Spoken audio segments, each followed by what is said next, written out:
we'll have plenty of time. Yeah. All right. We'll fire up there, Skip. Starting the video transmission. It's thinking.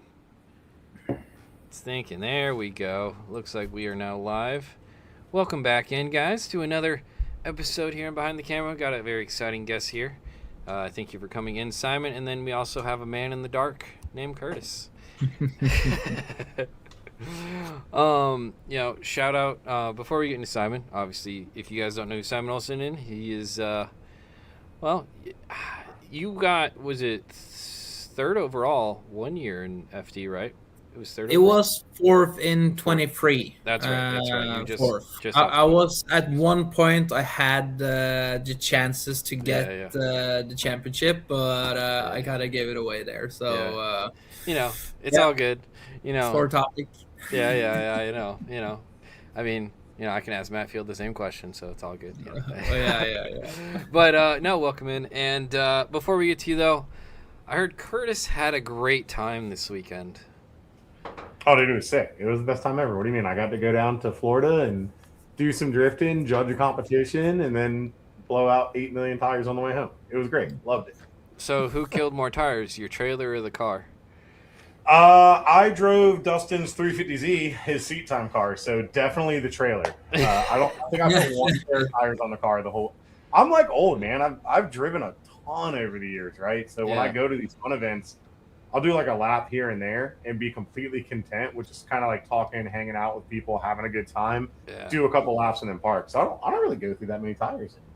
Yeah, especially not on ski pad. Yeah, no, 100%. But yeah, trailer good for sure. Yeah, sounds like you had a fun night as well. It wasn't bad, dude. I have AC in the trailer and an air mattress, so I just I got to do an extra night of camping. Are you guys using AC already?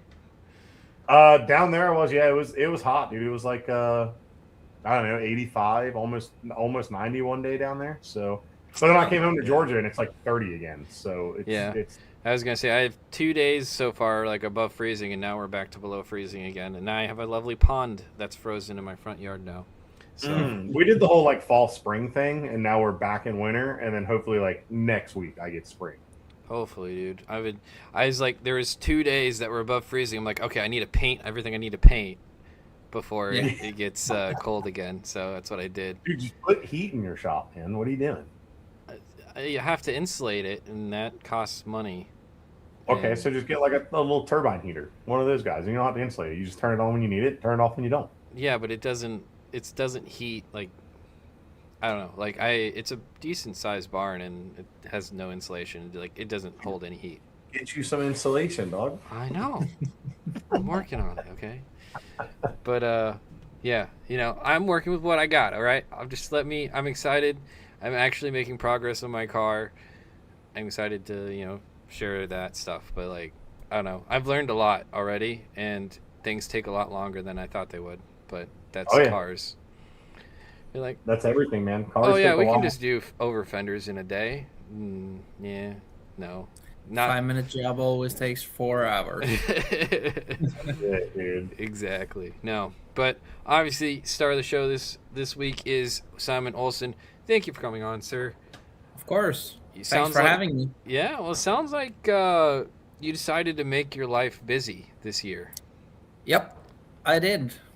We are officially doing both FD and Drift Masters this year. So we're going to have, for now, I think it turns out to 15 international events in 9 different countries, I believe. That's cool. Wow. Yep. Yeah. So we got to travel the world now and do drifting, which is pretty cool. Yeah. I mean, talk about a pretty sweet gig, but I mean, it's also, it's not like the least stressful thing to do in the world either. Like there's obviously a lot riding on this year. And for you, when you had the prospect to possibly come out and do both series, what was your thought process on doing both versus one or the other? Or because I'm sure that was a big debate when you were deciding these things, because like it's really cool. You have the opportunity to drive one of the best cars in the world probably in Drift Masters, and then you also have a really cool program that you're trying to build over in America with the Supra. So What was kind of the thought process of doing both versus doing one or the other? We definitely went a few rounds to decide what we should do, what makes sense, what can we afford, and all of that. But it all came down to obviously FD is where I've had my focus for the last 5 years, and now doing the 6 years of my career in FD, which I feel I have some unfinished business there. Mm-hmm. I got a few podiums, five I believe. Got the fourth overall, as we mentioned, in 23. Yep. But I've never got that victory yet, or the Right. championship, obviously. So definitely some unfinished business there. I would like to secure, and hopefully this will be the season. But also debating on Drift Masters and only focus on that would maybe make a little bit sense for me as a European. It's shorter travel. It is kinda a little cheaper, but at the same time it balances itself out a little bit. But travel is a lot easier. I can be from whatever track in the whole Drift Masters series. I can be back home in maximum 7 hours. Mm. So I could potentially establish my own team, my own program for all of that as well. But we didn't choose that route. Mm-hmm. But definitely there was some big talking, and but when FD let us know that they were going back to qualifying and not doing the seeding, which I've never been a huge fan of. How Uh, excited was that for you?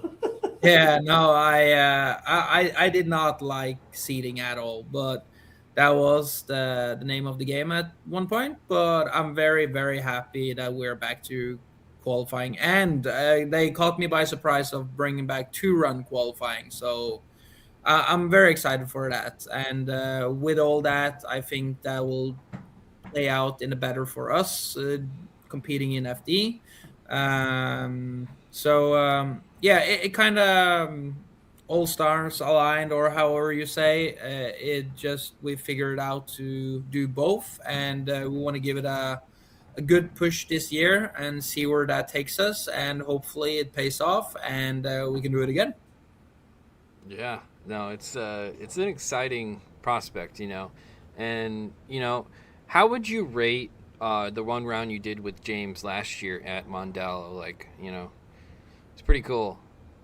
On like on a Scale dice one to ten, from like six like or scale 1 to 10. yeah. Well, for me, that whole experience was definitely 10 out of 10. Mm-hmm. The whole team behind James, the whole family, everyone there, the fans, all the drivers welcomed me with open arms, and yeah, for me that was obviously something I want to do more of. It's always been a dream of me to do drift masters at some point, but obviously doing FD is extremely expensive, and it doesn't help much being European, coming over to the States when I live here in Norway. You need help with absolutely everything, and I'm super fortunate that I have Chris and Kayla that Yeah. basically runs the whole FD program and Mm-hmm. kind of let me do the drift masters on the side as well. Yeah. But it's a lot to handle, but that's the that's how I can do it, because I have the good help from them to keep the FD program, and they have full control of that and doing a great job there, maintaining the car, booking Airbnbs, flights for the crew, food, absolutely everything there. So that kind of takes off a little burden on me, so I can also spend a little bit time planning for drift masters and such. But yeah, the experience in Ireland and drift masters in general, everything with the car, the whole scenario there was definitely a 10 out of 10. And we did talk a little bit, me and James, that we obviously I wanted to do more, but we started off with that, and I think we both had a good experience that led into this situation where I'm going to be full time driving James' car, under his umbrella with his team and everything. So yeah, just couldn't be happier with how everything turned out. So very excited for that. Absolutely. All right. So the real question is, which is better? No. Yeah. But honestly, though, it would be so obviously you only have the one round of Drift Masters under your belt for right now. But if you can explain the difference in cars between the two series, because I don't think people realize how different these cars are. No, it's a little hard to tell, but obviously the tires situation there is a lot. Where I think you can rely a little bit more on the 160 February tires that they run over in Drift Masters. They are insanely grippy, and I do think it you rely so much on it that like here in FD where everything is more balanced with power, or not power to weight ratio, but weight to tire ratio, it equals the field a little bit better in my opinion. But Driftmaster situation is literally just flat out everything you have and to give the car, and as long as you have a powerful engine to spin the tires, there's no boundaries. That's basically what's holding it back, and the guys over there are so used to that grip level, which coming like even home here in Norway, we can't run the same tires that they run in Drift Masters because they're basically too good for our, how can I say, not our drivers, but Right. we're trying to keep the budget down here a little bit in Norway nationally.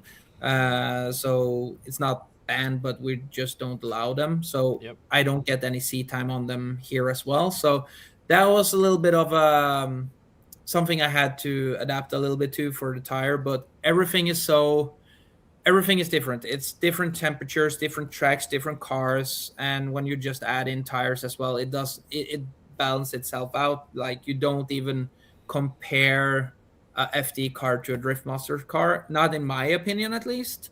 But which is better?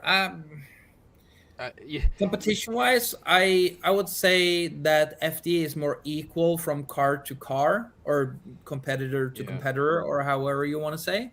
But the Driftmaster situation is maybe a little bit more extreme, if I can. Yeah. You know what I Yeah. mean? Yeah. Yeah. And that's kind of not the point. You didn't necessarily have to say which is better, but like what I was getting at is, as you were saying, the way that these cars drive completely different. I mean, how much faster is a Driftmaster's car than a FE car? You would say? It all comes down to the tracks basically. I Yeah. only did Mondello, which is Mm-hmm. for entry like what I would call a fourth Yep. gear track. But as soon as you comes around and do the one big 180-degree turn, you're down to third, or at least my setup was. Yeah. So it's a good mix where I feel majority of more FD tracks are normally faster, but Right. we have like Jersey, or we had Jersey though, Yeah. Yeah. which is what I call a third gear track. Mm-hmm. But in Driftmaster, you have Riga as well, but we have Atlanta. So you have both. Yeah. So So my it's hard question to is, do. could you drive a Driftmaster's car at a track like Seattle or Irwindale? Would Yeah, they make it? I absolutely think so. Would they make it around with that kind of grip? Yeah, but maybe the tires would struggle a little bit to hold up 2 rounds, Yeah. at least for a few of them. But there you can always play with gear ratio, Mm-hmm. and I'm sure there's a lot of people that would Yeah. figure out to make the tires last for 2 runs. But basically, James and Peter did it, so they've already proved that a Driftmaster car basically can compete in FD, Yeah. Yeah. and vice versa. Now James drives the RTR Mustang, and it Mm-hmm. does very good in Drift Masters as well. So I think Yeah. we have our answer there. Yeah. And it. What's interesting is like you hear about the Driftmasters cars and they have these same quote unquote components as you would Mm. see in FD cars.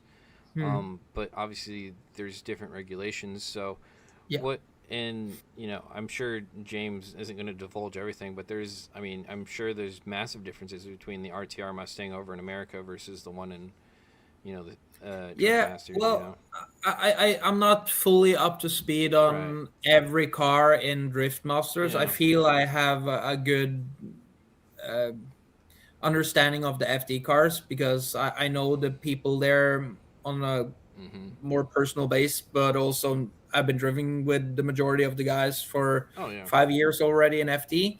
But maybe the one thing is that, for example, take a 2J car, 2JC. Yeah.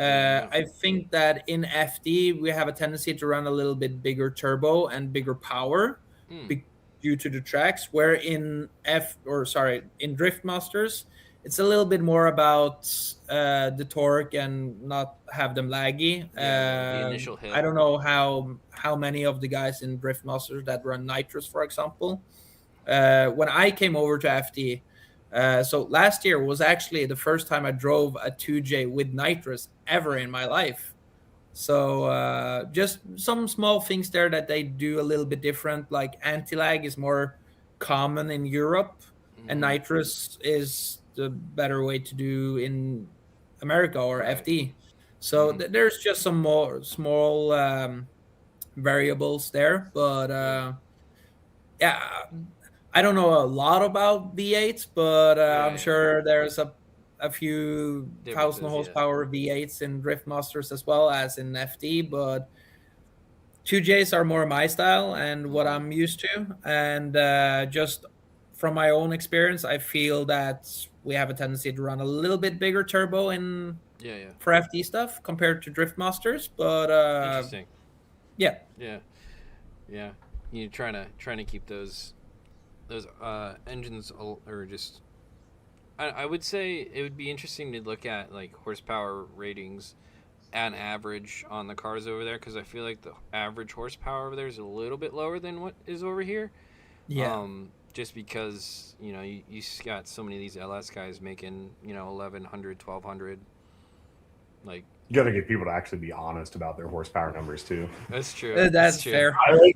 And like it goes both ways on the plot. Like you'll have guys that claim way more than they really make, and then you have guys that'll claim less than they really make. Like there's no Yeah. talent in making No, whatever. for sure. But you had, wasn't it Dean Kearney that made like 1,300 Yeah. in the Viper, Yeah. 1,400 maybe? Yeah. The Viper So, was but that's my feeling as well. Like Yeah. the power is a little bit higher, like numbers are a little bit higher, but I Yeah. feel maybe uh, eh, my experience, the 2J stuff, Mhm. is a little bit more torquey in Europe, Yeah. but I Well, like you said, they I don't know. don't. They don't. that A all lot of goes them into don't use setup, the too. the nitrous, as much. But are they running like? Do you see more stroker bottom M's over there, or like 3 liters, 3.4s? What's the commonplace 2J setup over there? I know that at least James runs 3 liter and not 3.4. And the S14.9 that I'm gonna drive and drove is more high revving than what I have in my cars, both for my Mhm. Euro Supra and also my FD Supra. We rev it to uh, try to stay around 8200 ish. And if I'm not mistaken, I think we revved the S14 over there when I drove it in Modelo was like 8600. And I believe James told me a little bit that we're maybe stepping it up a little bit more, but Mhm. Try and spin it closer to 9. yeah, yeah, if it would be up there, it would sound amazing. I would love Yeah, every second of it, sick. but Yeah. I always say that now after my experience with drifting and competitive drifting, now when I go to my dyno guy here in Norway, I just tell him make it reliable and drivable, and I don't care so much about what numbers it makes. If it makes 1,000 or 950, I don't care. I want it to perform good and I want it to be reliable, so I don't have to fix an engine failure or whatever, or have Mhm. a rod come through the block or whatsoever. So I'm more there like now I'm starting to ask him a few questions like, hey, what do you think about this curve? Could we like smooth it out a little bit or Yeah, play yeah. a little bit? Just I want to learn more, and now that Mhm. I've gained some experience Right. over the years, like I'm definitely not the best setup guy or Right. the But best the graph for the mhm. dyno, what is better, but leaning into it, asking a few questions here and there, both for my guys like Brian, my tuner in FD, also like, hey, why are we doing this? Just I want to learn, and I think when you are more rounded on all areas, hopefully that makes you a better driver. But Yep. I also am a firm believer of a driver is a driver, and you have a tuner that tunes stuff and a Yep. mechanic that fix stuff, and yeah, so you have your tasks on the Mhm. team, but also, if you know a little bit about everything, it's easier to give feedback as well to the team that's gonna Mhm. help you make the Right. car better. Like if they ask, like my tuner comes ask, hey, is it too laggy? Is it too much nitrous? And when Chris come over and say, hey, is the car loose? Do you feel any weird stuff? Like if you know those kind of things and have a little background and some knowledge, it's Mhm. easier to give him the correct feedback so he can provide me a even better car. Right. Yeah, you can Exactly. So articulate it back and forth a lot better. And like if you know a little bit, you can be like, hey, what if we tried this? And then they can yeah, expand on that as well. And that's a yeah. huge, huge help. But Chris has told me sometimes just trust the process as well and don't ask too many questions. So I know there's good balance there for sure. For sure. Yeah. Absolutely. Actually, Phil Silva has a good, interesting question. At which tracks do you actually use all of the available power in FD? Ooh, so at least we always tuned it up a little extra for Salt Lake due to Mm-hmm. the elevation. So there we sprayed basically nitrous all the way through and a little bit more than usual, just to compensate for those kind of things. Yep. So definitely that specific track. Irvindale normally was also a track where you Mm-hmm. needed a lot of power for the big long bank. Yep. Um, what else? Atlanta is a good one where you normally want a lot of power going up that hill. Yeah.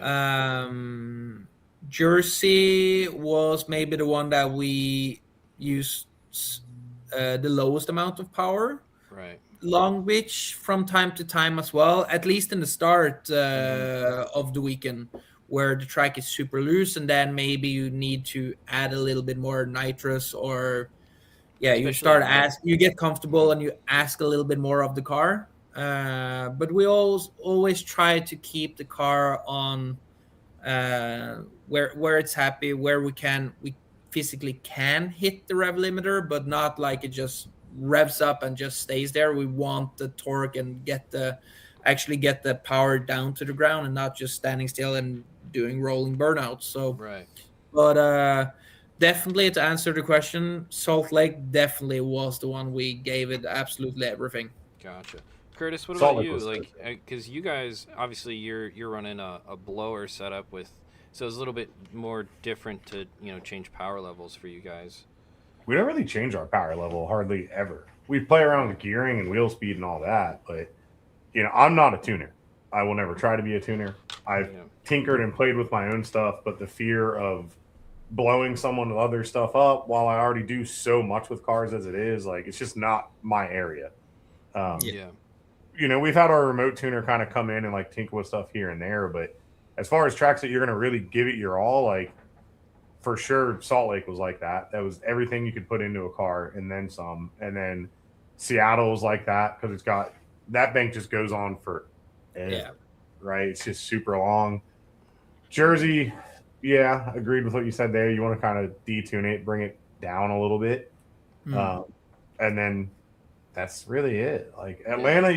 Atlanta's weird because like back in the day, Atlanta, when you used to have like that crazy long run up and you'd enter so fast, you'd want your car turned up, but they keep Mm. shortening it, so we get like slower and slower and slower. Yeah, it's definitely some. I guess people just don't realize how much you guys do play around with some of that stuff though, and I remember, like the cool thing about having a turbo car is you can set your levels, and like that's kind of the nice thing about like your 2JZ. I mean, and I'm sure you can do You that. can do it with a blower car too. You just have Yeah, to. Like you're changing like pulley sizes and stuff exactly, like that. which Like is that's a what little we're bit weird. normally doing if we're gonna really try and get some power out of the car. Yeah, We're gonna start changing the crank pulley sizing and the supercharger pulley sizing and just try and go up or down in PSI that way. But we have some new stuff coming for his car this year. That should give us a little bit more play around stuff. that's cool. Yeah, because that's always been you have to take the pulley off to do that though. It's instead of just flipping the switch, which is Yeah. It's pretty easy. It's not that bad. yeah. I can be pretty quick at it. I'd much rather flip a switch. That sounds way nicer. But Yeah. Yeah. I mean, I don't know. You don't need to give away anything, Simon. But like, how many different power levels did you have like options between, like that you could play around with just Oh, without even opening a um, laptop? yeah. When Brian is around and I have my tuner there is unlimited. Right. But like certain clicks on like Mm-hmm. stage 1, 2, 3, 4, 5. I don't remember how many like different levels we have, but basically, sure Chris or Brian could tell you a Right. lot more about this, but they are not here now. But I will try Yeah. to. So we basically do a controlled boost leak, Yeah. where we could turn it down from maximum. I think we were close to 1050 horsepower, and we could turn it down all the way to, I think it was close to like 300 horsepower Yeah. on those kind of things. But we play with boost, we play with nitrous, and some other things as well. So there's multiple ways to play with power delivery. But that's, yeah, of course, the amount of power we also reduce from time to time or tune up, but it's more on my end that I play with is more power deliverable or delivery, Delivery. Yeah. in the way of like, I don't want the nitros to kick too hard, but at the same time I don't want to have a car bogging on me.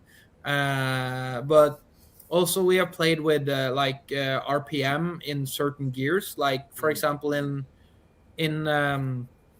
what was it, Washington, in Seattle, we in fourth we rev to, for example, 7,800 RPM, but in second I rev it to 8,400 to hit the exact wheel speed that I'm targeting. So that way we can play a little bit more, which gain grip but not doesn't play with power, Yeah. or you know what I mean. So It's a way to get some extra gearing out of yeah. the gears you're running. Yeah. So it's instead of having the full list of gears, which would cost a lot of money, that little wiggle room with the RPM gives us the little extra if we need something, and just to make sure that the car is happy at all areas. So we have played a little bit with that, and I think that's definitely something I'm gonna Mm-hmm. continue doing. If I don't need 8,400 RPM, I'm not gonna need it or use it. I mean, Right. Well, yeah, yeah, Phil literally brought up a question. He's like, "What's something you do as a driver to keep the car together?" Because, and this could be just not just the engine, but like everything else. Like you probably keep your car the cleanest out of anyone I know in FD. Like in terms of like, accidents and stuff. Like I think there was one year. I think Odie said you replaced a bumper in a year. yeah. I don't think that necessarily is a good thing as a Right. competitor, but Yeah. for the wallet, it's definitely good. But no, to answer that topic, take the engine side, the mechanical side of things at Yeah. first, though. So I'm not the typical guy that just stands 100% TPS and let it sing on the rev forever, Yeah. because I don't think that's the best way to drive, like Yeah. competitive wise as well. And the engine is obviously built to take the rev limiter, but you will hurt some things with hard cuts, blah blah blah, Mm-hmm. um, stuff like that. But also, like my driving style, I'm using a lot of the clutch to gain traction instead of on and off throttle. So I slip the clutch to balance the wheel speed and the grip level, which wears out the clutch pretty fast, but it takes good care of the drivetrain, for example, transmission, Mm-hmm. axles, differential, and stuff like that. And I feel that has a tendency to smoothen out the driving style as well, like Yeah. through a turn that you can balance it out that way. It's not as abrupt like if you go fully lift off throttle and then back on, you will see the wiggle in the car. Mm-hmm. Um, on the cosmetic side of things,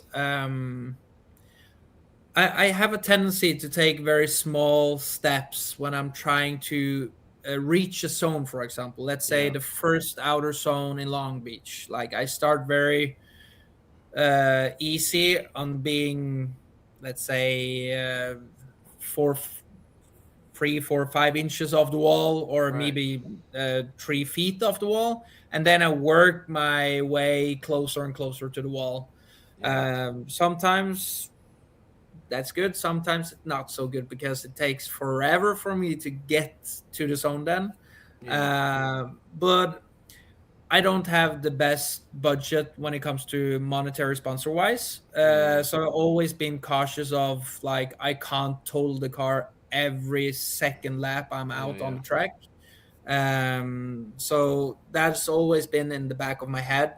But now I have a very good team that I know can fix the car. But if I keep crashing, that will take away practice time. Yeah. And then I've always been like in practice a little bit more cautious, but when it's go time, then I have a tendency to push the little extra. But Mm-hmm. obviously, it could be too late at that time. Right. And I actually did ask. I was at dinner with Jack, James, and Connor, Mm-hmm. and I was sitting around the table with three champions. James, multiple champions in FD and Yeah. Drift Masters. Connor, Drift Masters, and Jack in RDS. Mm-hmm. And I was like, honestly, guys, we're all friends. We have a great time here, but I want to be a champion. What am I lacking? And I turned to Jack, and he just said aggression, and I totally agree with him. And that's something I've been working very hardly on um, this winter Mm-hmm. with my good friend Mats, which has been my spotter for many years, but also now lately Connor Shanahan's spotter. Yep. We have gone ice drifting, just me and him, up to a local ice track here in Norway, Yeah. and just rented a track and went out lap after lap after lap. And he's been consistently driving leads for me for I think we're close to 6 days now, Wow. Yeah. where our focus has been like getting the aggression out of me, getting the timing, the placement, everything. But at least that aggression, taking the risk of like it will be fine if you rub the door a little bit. You're not Mm-hmm. gonna damage anything. You're not upsetting the lead driver too much. Like finding those boundaries for me has been what I've been trying to figure out this winter, and worked very hard on Mm-hmm. just figuring that out. Yeah. So like I said, sometimes it's good to be a little cautious, but it could cost you the win of the event Right. as well. So you need to take some chances. But appreciate that you guys like that Mm-hmm. I keep the car clean at least. Yeah, no, it's you keep all your bumpers on the car. It's nice. I love it as a media guy. And I mean, it Looks helps. better. I mean, to be fair, you didn't have a Derek Madison running into the back of your car. Like, No. Eric, to this I- day, is the reason that we don't run a rear bumper in practice. yeah, That's a choice. Like all of practice, we just don't put the rear bumper on Andy's car anymore because it's like our bumper budget's gone and it's all Madison's fault. Yeah, my Uh, Kevlar bumper I think is like 2 grand as well. So oh boy. and it takes a little bit of time to get that HGK bumper from Europe over to FD, so or Yeah, yeah. to America. So, but always you want to keep it clean, but at the same time, shit happens from time to time. You hit Yeah, and yeah, rub the yeah. wall, maybe you crash a little bit, but that's a part of the show. And Mm-hmm. if you're here to play, you better play. Right, Yeah, exactly. just get really good at patching up fiberglass. You know what I mean? Like before you Yeah, know it's you can hide a lot behind some rap. it. Yeah, Yeah, yeah, yeah, yeah. you can. You We've done could. that too. I literally I thought of that. My very first time I come over as a spectator to FD, I was like, the cars looks great every time on the live stream, and that was my experience. And I came over and I was like, there's a few cars that looks like a piece of shit They're all when you get closer champ, to right? them. But I've learned that as well. Like I always, I the cars shows the personality of the driver and the team, I believe.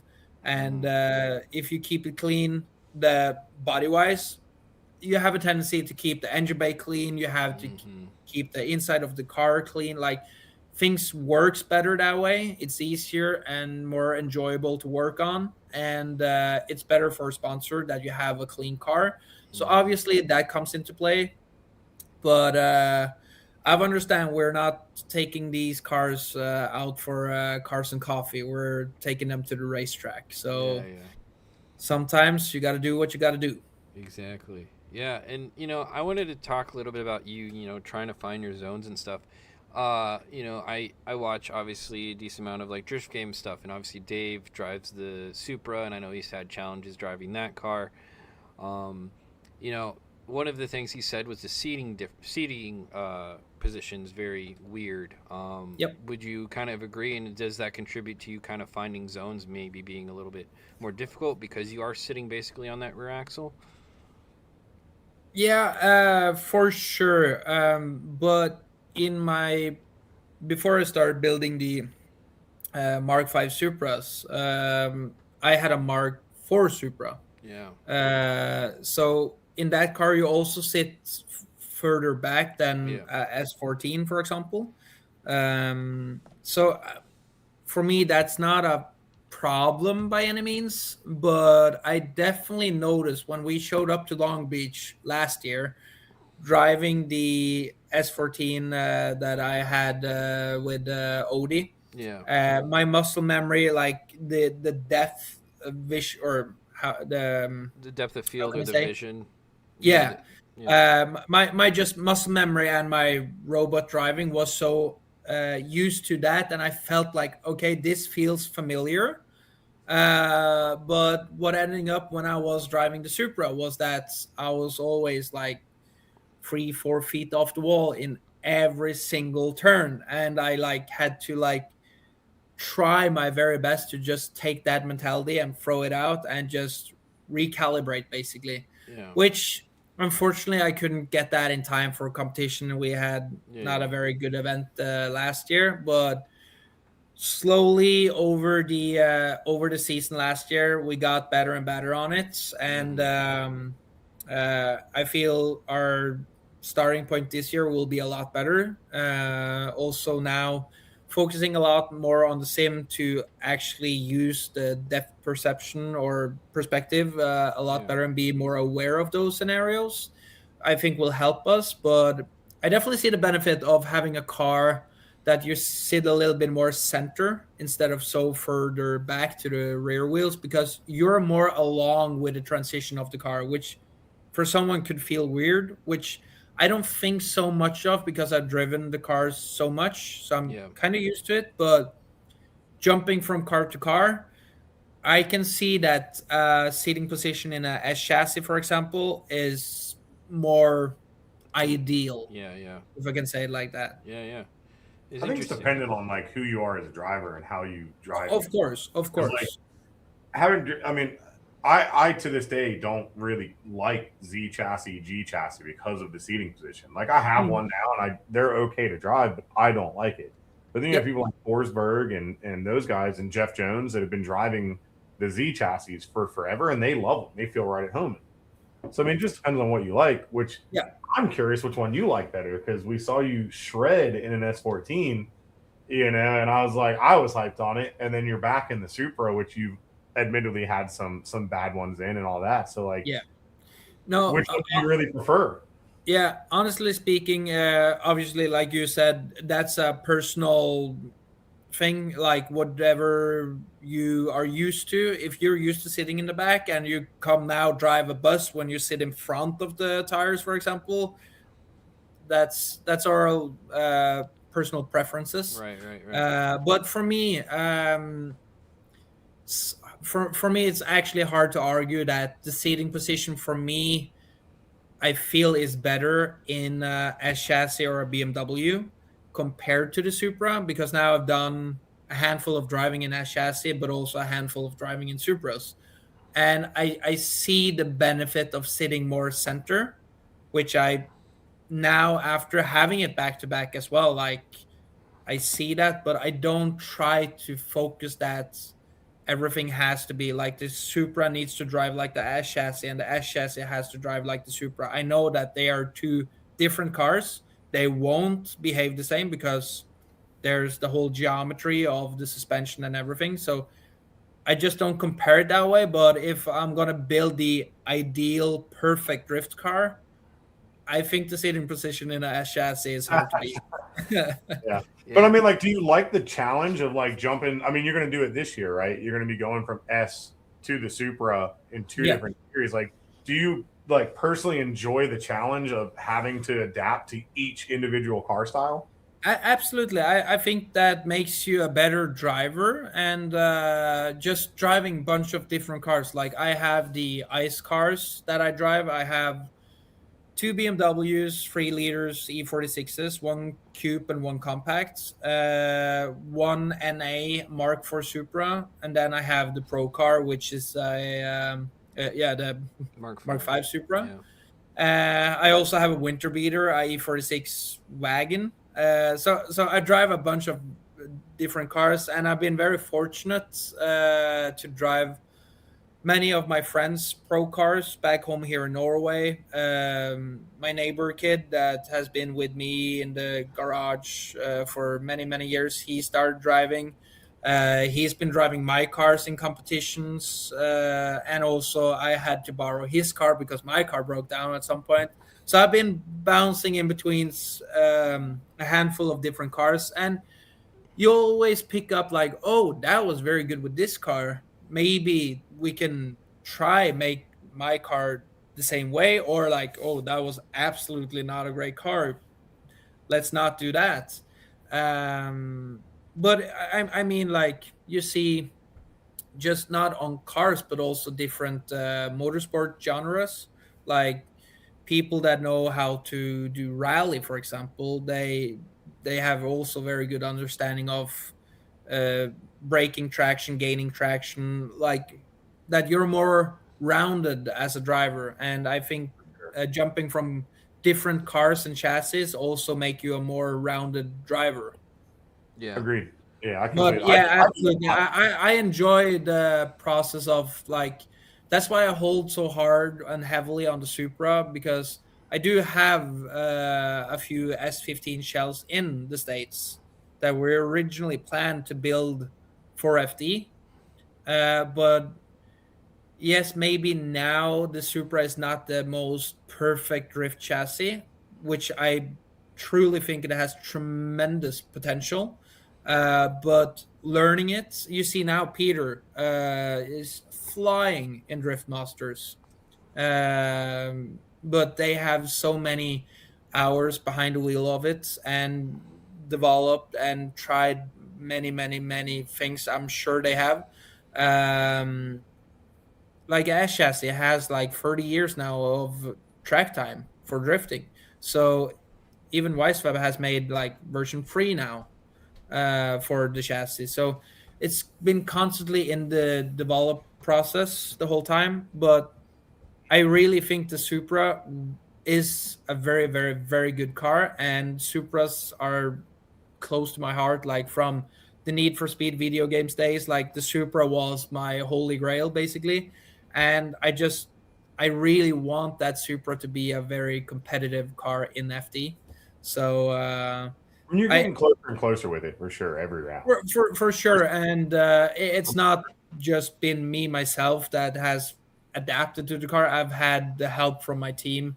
especially Chris, that has taken on full time just nerding out on the suspension things. Had tremendous help from BC Racing on variables of coilovers throughout the season. They are helping us and working with us to make the best my Supra the best it possibly can be. So there's been many people and partners involved to make it the way it is now, and it's 10 times better in my opinion uh, So now than it was when we started in Long Beach a year ago.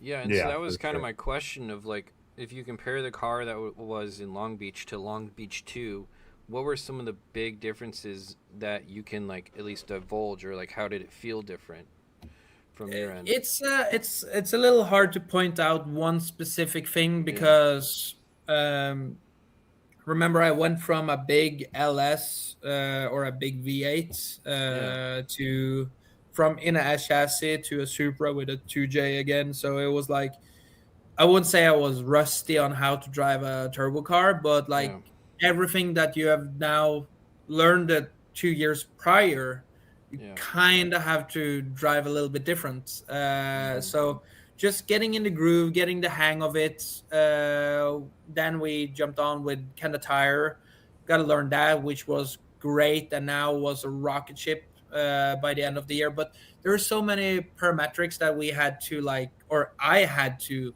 learn. Mm-hmm. But also the guys on the team also learning and understand my feedback to make it better. But I would say power delivery on the 2J we played a lot with, that got better and better. I got more used to nitrous and give feedback to Brian on how Yep. to fine tune the nitrous. But also a lot of time into sway bar settings, knuckle angles, Mm-hmm. how much toe, how much the front is a whole different scenario on the GR Supra, which it Mm-hmm. has a lot of jacking, which we try to not have at all tracks. Some Yeah. tracks it's better than others. Yeah. So Long Beach 2, for example, we actually tried to use the jack into our advantage and it worked great. But on some other like bank tracks, it's not good in my Yeah. opinion, at Yeah. least. So, but it's just overall understanding the car as a driver is maybe the biggest, like, Yeah. I was the biggest change, I would say, that I Yeah. Yeah. learned it and understood it better. But it went a handful of time into figuring out what direction to put the wheels on the car. Yeah. Yeah. No, it was really cool to see just the progression throughout the year. I mean, by the end of the year, you're definitely a problem out there. It seemed like, and it was cool to see. And it kind of brings me into this year where I've always felt you would do some of the best lead runs especially towards the end of the year of the weekend. We have qualifying again in FD. I'm assuming you're pretty stoked on that. Yeah, absolutely. Thank you. Appreciate that. Yeah, yeah, But yeah, I'm a huge fan of qualifying, and I've always said I'm way better lead driver than a chase driver. Trying to equal that a little bit, of course, but yeah, leads has been for the majority of the time very consistent. Of course, I've had my struggle in leads and reaching specific zones and make the arch perfect or whatever. But like the normally it doesn't take me too many laps to figure out the line to get around the track, which I think is very good. But yeah, just in general, I feel that we could be top 10 in qualifying for the majority of the track. Like we have three new tracks that we're going to, so I don't know about them, but I feel that I have the confidence to say that top 10 for qualifying is a minimum that I would ask of myself or expect of myself. Maybe even higher. But yeah, so that puts you in a better bracket, obviously, and I feel that's the way drifting always has been, and that doesn't mean it has to be like that. But I think that's the right way to set up a Yeah. competition, and for the platform of the bracket that comes later, that you get rewarded to do a good job figuring out the line. Also, just that you have those 2 minutes for yourself that the speaker can talk about you and the sponsors, Yeah. and you got to highlight yourself. That's a good And point. just also for the peace of mind of being alone on the track, and just put a show for the fans, and show your capabilities. That's cool. Yeah.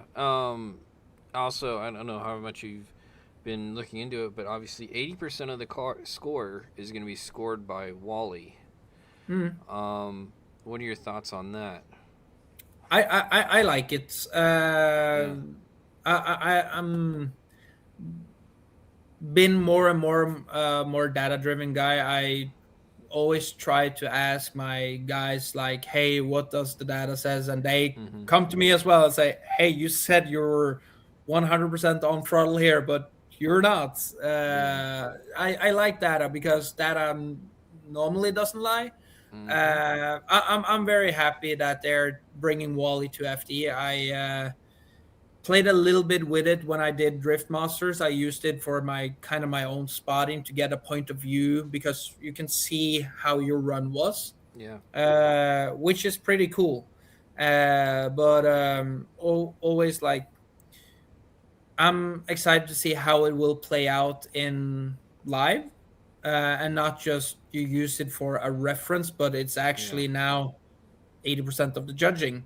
But I'm very positive to it. I think it will turn out great. Yeah. And yeah, what can I say? Fingers crossed Yeah. that it Yeah. actually turns out great as well. Exactly. Yeah. I No, think it's going to it's work really well, man. It's a pretty dialed system and It takes up. looks like that in Drift Masters, at least. But Yeah, I don't know how much the judges use it in Drift Masters, for their sake, or if it's just a tool for the drivers and the teams to basically have a bird view spotting, mm-hmm. 3D spotting, or however you can say, like that you get the data back from them, from the Wally system, that you can look up and take notes from. I don't know how they use it in judging criteria in Drift Masters at all. I don't know if they even I'm look pretty at sure it. they used it as a tool, like on the Yeah. like the really hard calls. They would kind of go to that to get some rock solid. Gotcha. Yeah. I'm not Well, positive. That's just from talking to a few yeah. guys. Yeah. Mm-hmm. And I mean, Curtis's series used it to fully judge one of the rounds. Well, fully judge qualifying. Qualifying. It Sorry. Yes. can't judge tandem battles. Like and even if it could, I don't know that I would ever agree that that's a good idea. Right. But as far as like using it to take the entire kind of human judging factor out of qualifying, I liked it for a lot of reasons. One of the biggest ones being we've always seen over the years in qualifying when it's human judges, the first car out could hands down do the sickest run of the day.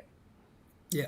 But it's never going to get the sickest score, because if you score that run super high, what if someone gets a better run that or does a better run and like, well, now we can't, like, how do we outscore 100? Mm. Robot takes that out of that. It's going to do the same scoring for everybody on a solid basis with no opinion involved in it. Yeah, and actually on that topic as well, we have had so in Norway we have a regulate in our technical regulations. We can't have a car making more sound or noise, or we can't. We have 100 decibel reach Yeah. on the cars. But some cars have bigger mufflers, so they only produce, like, let's say 95 decibel. Yeah. And then you have a car that runs 100 and it pikes a little bit over, let's say 105. But also you have a guy very heavily on the foot and just bounces the rev limiter. And you have a guy that are more conservative on the rev, like he's staying just below the limiter, but he drives super smooth and just feels all the zone. And like if you copy paste the runs, like um on a video, or like just they are identical drivability wise, but the one is just and the other one is just super smooth. The guy with the rev limiter sounds way more aggressive, but Mm-hmm. it doesn't mean that he drives better. Yeah. And that's a factor like you never can adapt for as a human, because As a that's human. sound Yeah. is an impression you will take regardless. Mhm. But the runs are identical, but we had a tendency that the guy that ran the rev limiter got like 5 points more because it was sounded way more aggressive. And yes, Yeah. if aggression is a style, but I can, yeah. I mean, I've seen the same thing over here in like pro-ams and smaller series where a louder car would put on an arguably worse run but score higher than a very quiet car that's like Yeah, exactly what you want to see. And it's just the opinion of a person. What the, judging is weird because what I like to see as a judge, what you like to see as a judge, or what Nate would want to see as a judge can be three completely different things. exactly. Bring in a computer system to at least do qualifying, you give it its own little parameters to work inside of. It's going to Mhm. be unbiased, unopinionated. It's going to do the Yep. same thing every single time, and also streamline that process, which is what I was after in our series. Was Mhm. how can we keep qualifying but also keep a fast-paced run of show? Yeah. I'm very happy that are bringing in data and the Wally system to the judging. I like that because, like you said, it's unopinioned. It's neutral. But I want to address that. I think the judges we both have in Drift Masters and FD and high level drifting, there's not a lot of favoritism in my opinion. I think we No, have yeah, judges that have done super good on actually doing their best to prevent the most fair outcome. But absolutely. again, obviously, like I said, data normally doesn't lie. So I'm all for Yeah. it, but I just don't want to take away anything from the good judges that we have. So No, Right. absolutely not. I think they're perfect for battle judging, right? Like yeah, they're going to have that for forever, and they do a yeah, great job at it. Nine times out of 10, when people are upset about a call, if they actually went back and really rewatched it, hmm, that it's the right call. Like there might be yeah, that one time that you're going to disagree for forever, and that yep. is what it is. Can't make everybody happy, but they're pretty consistent on making the right calls. Yep. And I've been a judge myself in a local event here in Norway, and I have got the experience on how hard that is. It's It's tough, right?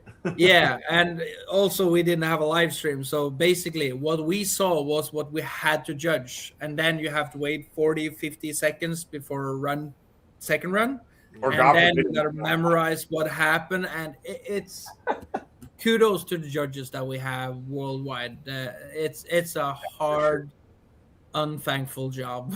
Well, Mhm. you got to look at it. There's one person that for sure is going to love you, and then 31 that aren't that stoked. Oh yeah, oh yeah. Yeah. I gotta experience that as well, so I know. That's a fun part of drifting, isn't it? Like stepping into the judge's box and Yeah. getting to No, see. in my situation, I one driver came over to me and like, "Hey, didn't you see that happen?" I was like, "We used whatever tool we had," and he took it like a champ, but we never got hassled or many complaints. But just seeing it, we tried to use the tools we had to the best capability that we could. But it's just the judging is extremely tough. Yeah, it's hard. You're trying to watch two cars go around the course and hit predetermined zones and clips and judge radius. And what Yeah. it sounds like what you guys were doing was like I always laugh and call it like knee jerk judging, right? Because like whatever you saw the first battles, like you have to make your decision because you don't have a live stream or replays or any of that. And Yep. that's even tougher. Yep. Even just at events when we have been unfortunate being knocked out early, we've gone up to the grandstand, looked at the battles myself, and me and my friends or the teammates, we've been like, I think Jonathan Castro won that battle, and my spotter or my friend next to me is like, no, didn't you see that whoever did that thing over there? And I was like, no, I didn't catch that. And then the other guy wins because they catched the other thing that the other guy didn't. So now, like what you said, like Hard job. looking at two cars at the same time and like focusing, the lead driver does the line, do the chase driver mimic and match his angles, blah, blah, blah. Does he have any hiccups? Blah. Yeah, it's it's tough. 100%. Yeah, super.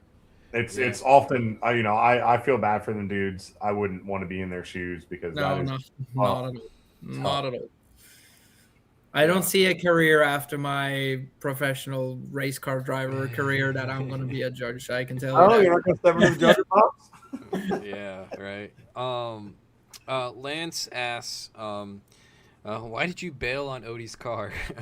You were super successful over the Supra, but yeah, you just I think I've asked this question before, like last time you're on, but just a quick update Yeah. on like why did you make the move to Supra? Um, the biggest thing is that obviously renting a program is very expensive, and it's in many scenarios which with a field team that we or Odie had a lot of partners coming on to build the car for my program, so I actually had a car, but I just found it was a little tough to uh, cover the costs when you are kind of not locked up, or you have all your chances to bring in sponsors. I Right. absolutely did, but that was one scenario. Just cover that bill of renting, and then you don't own any assets. Like with my Supra now, when I retire or I say I don't want to do drifting anymore or I don't need the car, I have the asset of the car that I can sell and get revenue from or money back from. So it's more investing your own money into something. It's like literally renting a house instead of buying a house. Yeah, If that's true. that paints the picture, Mhm. that was 100% the biggest factor. That also I wanted to prove that I could do it myself on my own program. Not me as a person myself, but Right. my own program with my own car, my own team that helps me do all of this, obviously. Mhm. But like as a privateer, though, instead of Yeah. hired driver or Yeah. yeah, I was definitely not hired, but Right. Right. Yeah. you know what I mean. So Yeah. that hands down the car, cheat code car, like one of the best drift cars on planet Earth. Yeah. So good, and that definitely gave me such a how can I say a big love for V8s for drifting and competitive drifting. Yeah. That car is a weapon, Yeah. 100%. But all in all, there for Yeah. me it was just I wanted to prove that I could still hang doing Right. it on my own, and I still wanted to develop the Supra and do it that way. Yeah. Well, speaking of Odie, actually, I'm curious on your thoughts. What are your thoughts on him running the? Is it the new GR 86 that he's running? FRS, Yeah, no, FRS. yeah, FRS, Subaru, no, BRC, That's right. It's the BRZ. That's right. yeah, Yeah, they're all the same. But You want in yes. on the bet or yeah, what? but it's a You want Subi. you Yeah. want to Uh, play the game? No, I'm super excited for it. I've seen some of the videos that he's hmm been posting, and I'm still good friends with them. And Tanner has sent me a few videos that he's hmm crew chiefing for Odie, or at least Yeah. on the team there. Old Tanner. Um, so no, I'm super excited to see that car. We've seen how good those chassis are with the Shannons and a hmm bunch of other guys as well. Yeah. And Odie is a very, very, very smart man, hmm and I know there's a reason behind why he does it, unless he wouldn't do it. Right. I'm excited for it. It'll be Yeah, it'll be I think interesting to he see. has a good package. Yeah. Do Do you you think? think? Do you think he'll get a top 5 finish at Long Beach in that car? First time out in it. I don't see why not. But again, I haven't talked to Odie and asked like, "Hey, how comfortable are you in that car?" I know he's extremely comfortable in the S15 or the S chassis. hmm He knows every square inch of that car. Mm-hmm. But I don't think that a new car is gonna hold him back too much because it is by the end of the day it's still Odi boxes. Yep. It's true. Yep. It's Yep. true. Interesting. That's Yeah. what I'm banking. That's what I banked my money on, to be honest. I was like, yeah, new car, whatever. It's Odie. No, I think Well, he's. I think he's we, gonna. we, we, we, we will see. We will see. But I think he's gonna have some issues. I think there's gonna be some teething pains. I just feel Don't like there's don't put always don't is. stop putting that juju in the universe, man. Like, and as someone referenced last time, like he's done this before in a new chassis and finished well in Long Beach Yeah, I don't know. yeah, I'm just saying. in a Like, Genesis, which is not a good car to begin with. exactly, yeah. exactly. Well, FD was a bit different back then. Okay. Whatever, man. You just don't want to pay up, is what it is. No, Okay. I'm not going to be surprised if he ends up top 5 in the championship and also top 5 in Long Beach just right off the box. Yeah. I know Odie. He's definitely going to put down some serious seat time in that car before he brings it to scrub some walls in Long Beach for sure. I Yeah. feel like he's just too calculated to make such a drastic change without really good reasoning behind it, right? Yeah. Well, I'm sure somebody wanted to get him in that chassis, depending on what sponsor it was. But I think you're going to see a lot of those chassis this year. So, maybe that's Yeah. just the way the world's moving. yeah, we'll see. Yep. I mean, you know, I the interesting part is, like you said, you went over and you took on a relatively new chassis with the Supra and stuff, and obviously you got guys like Osbo who's been successful, but in general, a lot of people that have tried them have usually said they're pretty tough cars to drive, and obviously you're improving the chassis. But what is the common criticism with the Supra for like its actual like drivability? Is it just seating position, or is there other aspects that are a bit tricky with the car?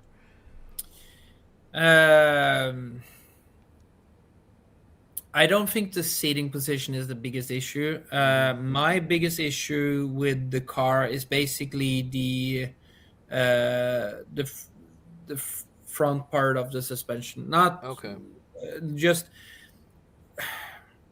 the jacking situation. Is it for me? It's makes the car very finicky, where it's like from transition or while transitioning, it's like very sensitive on stuff. Like you can't, if you do the slightest amount of inputs, it's very direct. In some cases, that could be very nice if you are aware of where you are and what you are doing. Then you want that to be as accurate as you physically can. But on, let's take the S chassis as an example, you can get away with a lot more of those kind of inputs without affecting too much on the car's behavior. So for me, the front suspension is and challenge. Yeah. it's not Weissfab front suspension. It's just how the whole with Where the the strut towers are and everything. yes, the strut tower placement with the angle of the shocks and everything, and how that. I'm not the suspension guy to talk about Right. this, Yeah. but I know. Yeah. yeah, all the geometry that goes into that gives Yeah. the jacking and all those kind of Issues. scenarios.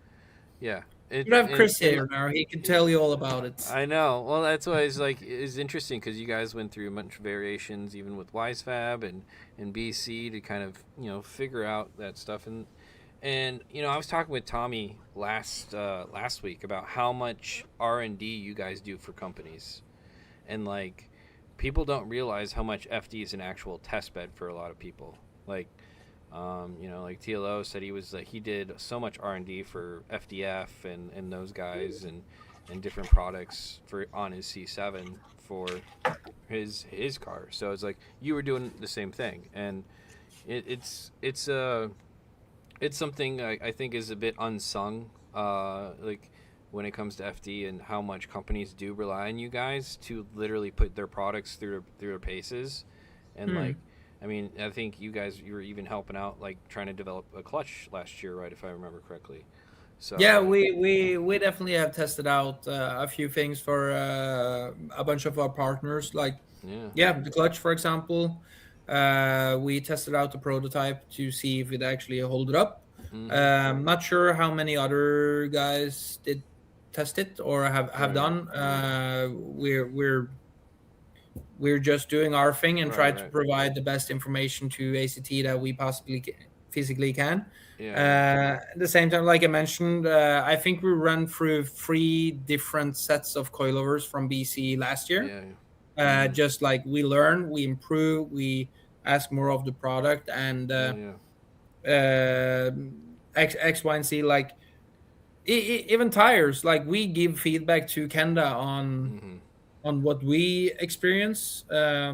Yeah. And stuff like that. So that goes on. Basically, that's what the partnership is for as well. Like, Mm-hmm. give feedback on the product, talk about the product, but also be criticized about the product Mm-hmm. to the guys that actually provides us. Yeah. Like, if we won't go out and talk bad about the product, Right. obviously, but if I get sponsored a product and it doesn't work out good, like we always go through the company to say, hey, what can we do to make this better? We want to help make the product better. So Yeah.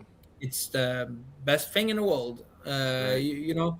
So for sure, there's a lot of that in our sport, and you just see I don't know all the details about behind the V3 Wisefab, for example, for ass chassis, but I know that James and Oda, for example, they were had a lot to do with the V3 Wisefab for the ass chassis. So, and that's been FD, Drift Mm-hmm. Masters, Yep. all the big in the big leagues. So Yeah. that's what we call isn't it, race on Sunday, sell on Monday? Yeah. Something like Yep, that. that's Right. it. That's the old saying. Yeah. That was a super Americanized term. Yeah, Where'd oh you yeah, get it heard it before. Yeah. from? We actually did get Um, a question from Phil. He's like, "How much better is USA food versus Irish food?" Ooh, Oh, that might get him in trouble. yeah, maybe. but I actually, in my opinion, American food and at least Norwegian food is very similar. Like I Okay. don't, I'm a very very picky eater. oh, you And guys deep fry everything over there too? sorry, what? I said, oh, you guys deep fry everything over there too? Not as much as you guys.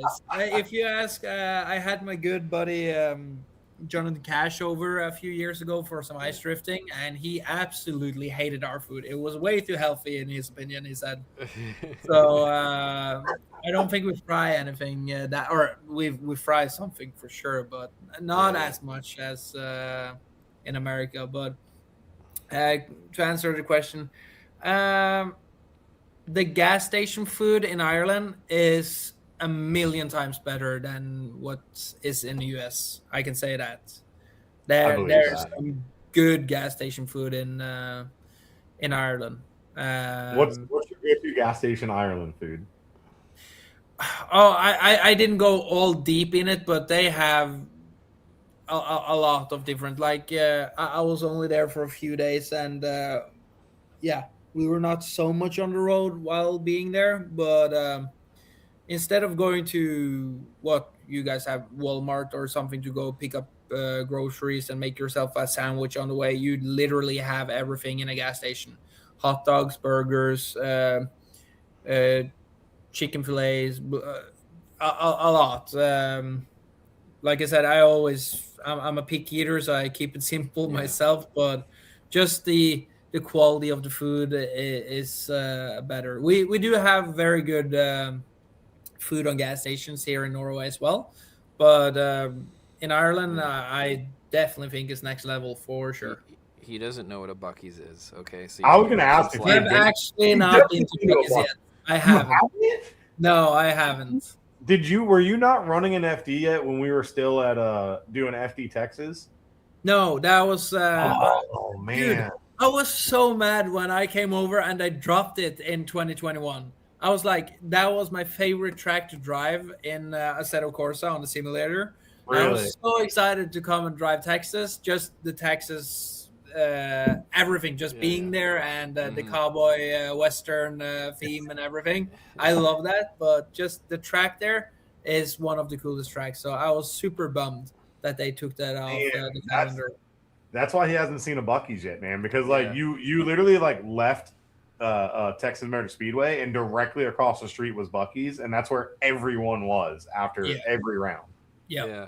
No, It's I've actually driven past one or two Buckies, but I've just been to a stop, and then I'm like, I'm on a mission here. I need to Mhm. get to be before Right. sunrise or Mhm. whatever. So I just never.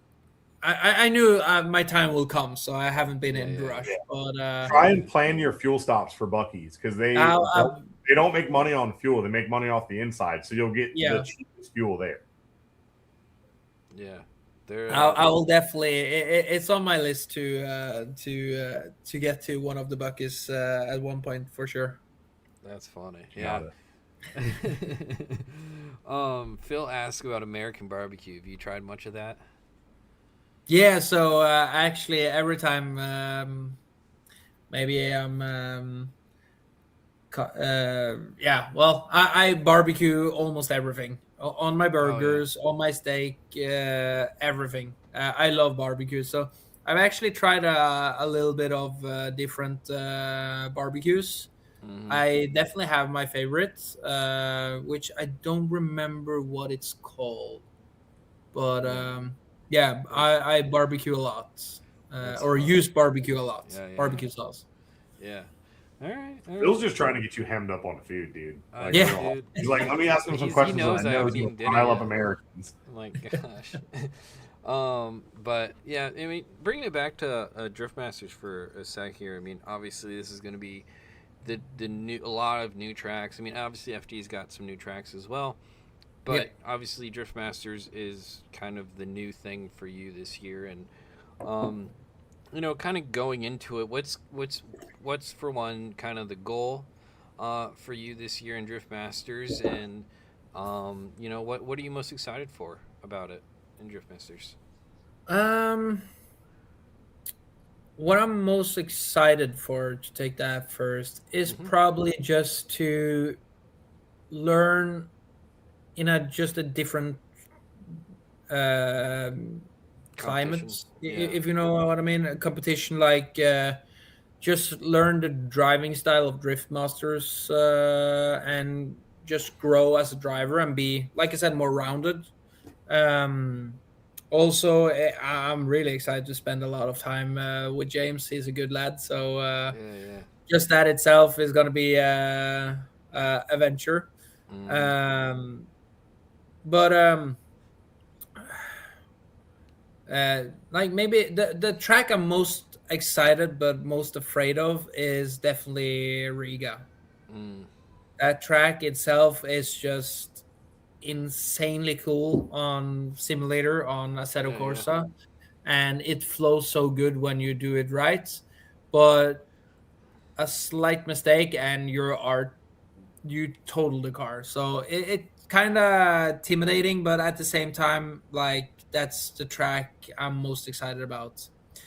On my goals, obviously I don't compete and not try to be on the top spot. Right. But I'm realistic at the same time. The goal is definitely to be the rookie of the year. That's Yeah. something I did get that when I did my rookie year in FD, and Mm-hmm. I would love to get that in Drift Masters as well. But I'm not coming to play around just to get Right. an experience. I Right. definitely feel that I have what it takes to do good there, Mm-hmm. and basically I won't have any excuse because I'm gonna drive James Dean's car, which is probably What? yeah Yeah. the greatest car of all time. Yeah. Yeah. Um, but yeah, everything is gonna be new for me. Like every track is gonna be new besides Modelo, which I drove one time. Still, it's not my car. It's a right Mm, hand drive car, and all that, which is not a big like something that I'm afraid of. Like my ice yeah. car, my practice Supra is a right hand drive. My first drift car was a right hand drive, but just the fine tuning on the one hand drive when you have to like grab e brake or change gear, like the trust you have in your right hand is not as good as in on your left hand, basically. Okay. So Yeah. just trusting that and relying on the car and drive maybe a little bit more with the pedals maybe Yeah. in those situations, which I think is 100% doable. But um if I get top 10, I would be happy overall in Right. Yeah. the Yeah. championship. Yeah. That's my goal, as long or as well as the rookie of the year. Right. Yeah. And obviously the the series is extremely competitive, and it'll be interesting to see. But even like rookie Yeah, of the year is going to be tough this year. I mean, you got guys like Harry Kerr and a lot of those guys. You got my guy. yeah, yeah. So it's like Yeah, he's a good friend, and he is a very, very, very good driver. yeah, So he was the guy I was most impressed with at Ireland. yeah, Watching him Eh, drive, I never seen him before, and I was like, holy cow, this dude rips. yeah, he's a weapon, and he's gonna bring the heat for sure. And Hmm. sorry for the other guys, but I Harry Kerr is definitely the one that I expect to be my biggest Yeah, challenge when it comes to rookie of the year. yeah, But yeah. yeah, It we should be we're fun. not gonna give it a easy to him by any means. So we're gonna bring the heat as well. Hmm. Yeah, and like the interesting part with Drift Masters, obviously, is they do qualifying, but there's real stakes in qualifying too. Like you guys have way more than 32 drivers that go to these events usually, and so you Yeah. actually have to qualify well to even get into the event. Oh yeah. Oh yeah. That was one of my fears when we did Modelo. Was just my goal for that event was just to qualify, and then I was fortunate to get all the way to top 16 in my debut for that Yeah. event. So I actually got a little bit competitive experience as well there. Hmm. But no, that's 100% true. I don't remember what the average was, but I think it was like high 80s on average just to Hmm. be in the show, Yeah. which is insane. Yeah. Yeah, it's a pretty steep bump for sure. Yeah, Yeah. So definitely, obviously that's number one priority. Heinz with two with the sister car says FX Fusion. Yeah, I mean Heinz is driving basically a replica of your car, right? yep, Yeah, the Lucky Day car. So yep. that'll be interesting to see. Well, That'll be he can't cool. blame the car either. Yeah, right. No, So that'll be cool. But yeah. and yeah, I mean, did uh did no? So the Lucky Day. Okay, so Heinz. Yeah, so that car was over in IEDC, and Jack was driving it, right? And that's not the car you're driving, right? Which one did Jack have over Uh, in OIDC or whatever it's called? Oman. I'm not fully up to speed on how that Yeah. is, but that could No. be true. Yeah. But I know. I'm not driving I that know car. he had I'm one of the driving that. S15s. I think it was the Lucky Day one though. Yeah. I couldn't So remember. the car I'm driving is the S14.9 that James James Dean. first originally built for RDS, which Okay. he Yeah. Yeah. competed in Drift Masters himself as well. And yeah, well, before he got the Mustang Mm, last yeah. year. Yeah. So, So but I know both of them were built by James, right? yeah, yeah, Both cars. James Yeah. and his team and Yeah. brothers. Yeah. It's just such a crazy scenario. I mean, I remember going there last year, and I was just like, it's literally just a little shop with you guys out here, and you guys are like the world's best, some of the world's best drifters. It's crazy. Like what you Yeah, I guys. think James posted in one of his videos that uh, there's at least going to be three cars that him and his team built on Wow. grid, but potentially be four of them as well. So, Wow. which That's is cool. kudos. Yeah. That's pretty good. Yeah. Um. I guess obviously, like you said, you're excited to hang out with James and stuff. But like, what was it like working with a guy like James Dean?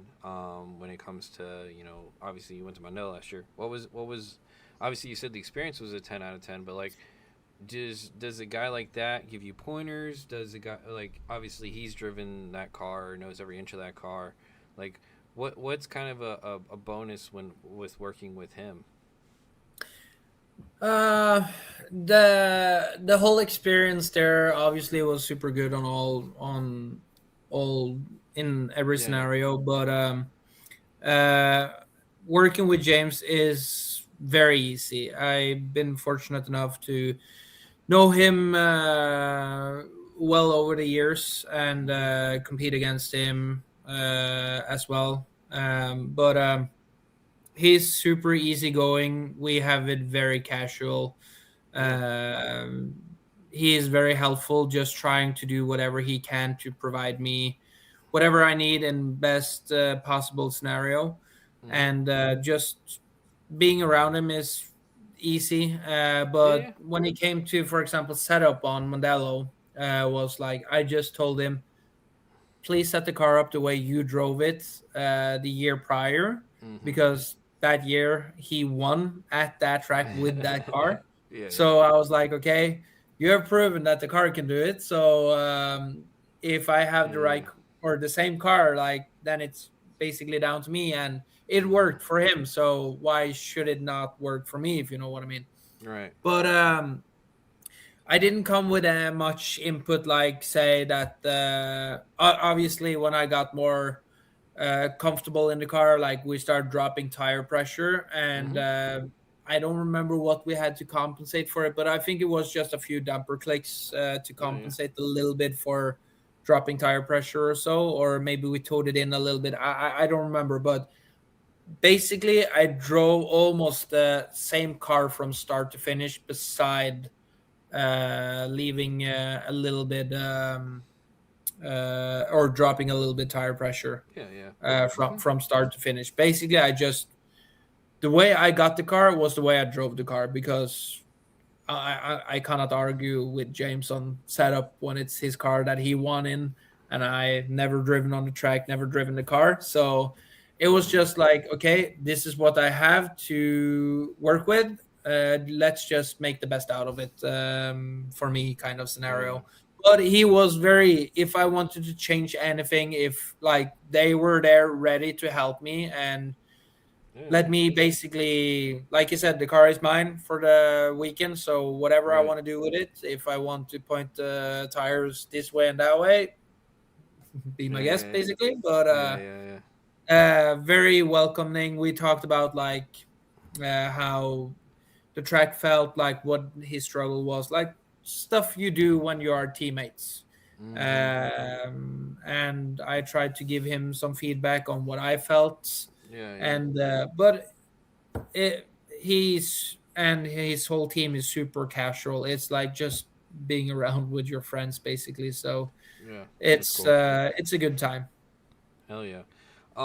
We did get a question from Andy. Andy? It, it's lit. There it is. I can read sort of. Andy, it's lit. He says, got any tricks or rituals to keep the nerves down, um or do you just hide them really well? no, I definitely get nervous. um just I'm the most nervous sitting in line waiting. That's when Mm-hmm. like I'm sitting and waiting, then I get into my own head where I'm like starting to maybe overthink or overcomplicate things, or like doubt myself in some scenarios. But as soon as I just go into the burnup box, feel out the car, and when I pull up to the start line, I just have a ritual that I'm just telling me it's just another practice run, basically. Like treat it as a practice run. Just go out, do my best, and whatever comes, we're just gonna try to drive around the problem or figure it out. Yeah. And but normally it's weird. Everyone that does competitive things, or at least drifting on this topic. Like for me, you always say why once Weiser goes down, it's game time or whatever. Mm-hmm. But as soon as I just put it in gear and go into the burnout box, I just Yeah, yeah. zones out and just focus heavily on the task in front of me. And Mm-hmm.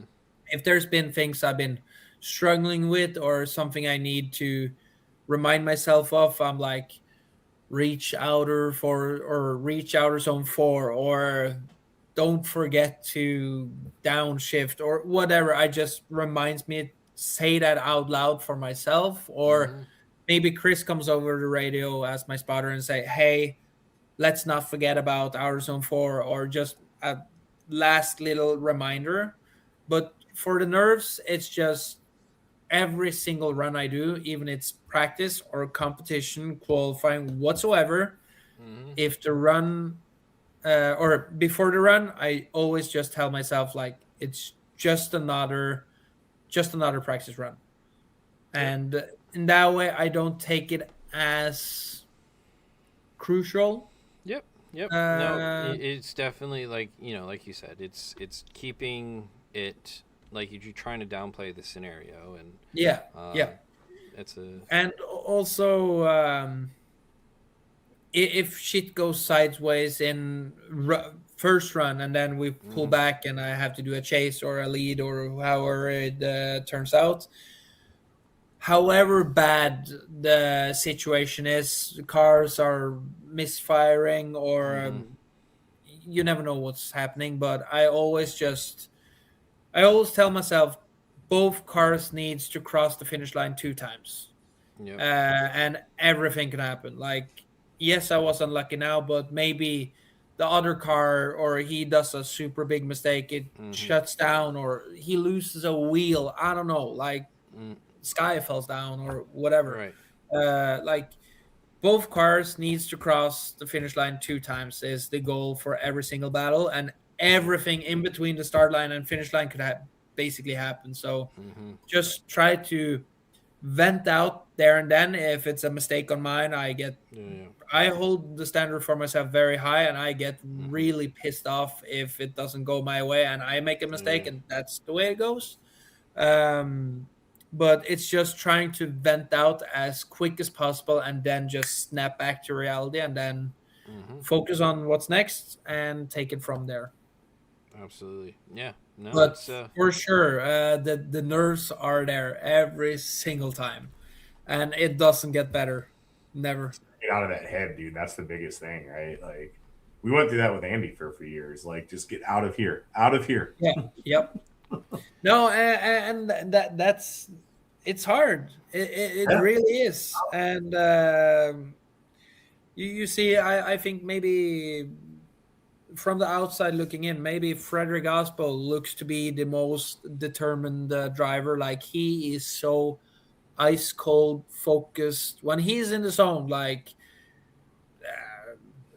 I don't know what could disrupt that focus he has. That's insane. mm-hmm. But is that always the best? I don't think so. I think being also laid back and chill on certain scenarios is also very good. But yeah, I also think it's good and uh, could benefit you to be a little bit nervous because that sharpens you a little bit. Mm-hmm. Get some adrenaline going. But Yep. you brought up Osbo and stuff, and I was like, where would you rank Norway in a country of drifters in comparison to any other country? Like, it. Well, Why do you guys keep trying to throw him under the bus with the ranking? well, it's kind of hard to argue because all of the Norwegian drivers that sorry, all the Irish drivers I know are hands down could be a champion in whatever Right. series they show up to. Jack, Connor, James, Yeah, obviously, yeah, yeah. and there's so many others. Yeah, Dwayne McKeever, yeah, the list goes on. We all know Right. them. Yeah. Um, But would you put and Norway they ahead of the probably United showed, States? huh? Would you put Norway ahead of the United States? You know he has to come here this year again, right? Like Well, So over the years, we have had four Norwegians in the FD. We had Yeah. Fast Kenny Moen, Mm-hmm. Frederick, me, and Ole Jager. Yeah. And if you take American, how many Americans have come over to Drift Masters? Because I think that will be the equal Playing scenario. field. Yeah. So like you got Um, Adam and Matt Field, and that's it. I yeah, think. Yeah. which Adam won around as well. Didn't he win in Poland one year? He podiumed, I think, or won one of the rounds. Yeah. Yeah, yeah. So he's probably the best American that has come over to Drift Yeah. Masters.